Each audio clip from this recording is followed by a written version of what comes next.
একটি ক্লাবের নির্বাচনে সব সদস্যরাই ভোট দিল। সুমন 25%, ফারুক 35% এবং বাবু অবশিষ্ট 200 ভোট পেল। সুমন কত সংখ্যক ভোট পেল? অথবা এরকমও বলতে পারে যে ফারুক কত ভোট পেল, এরকম দেওয়া থাকতে পারে। তো এই অঙ্কটা আমরা কিভাবে সহজেই করব সেটা আমরা দেখি।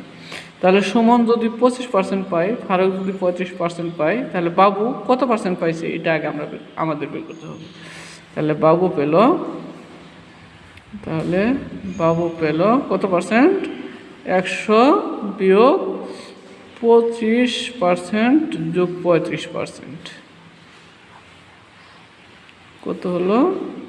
25 আর 35 50 60%, তাহলে 40%।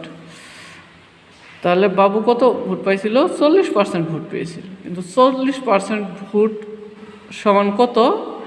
এই 200। 40% সমান 200 ভোট।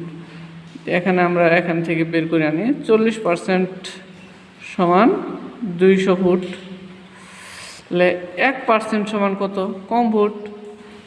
200 ভাগ কত? 40%।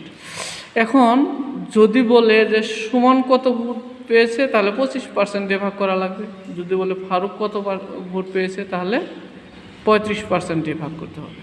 তাহলে আমাকে এখানে কত বলছে? সুমন কত ভোট পেয়েছে। তাহলে সুমনের কত ভোট?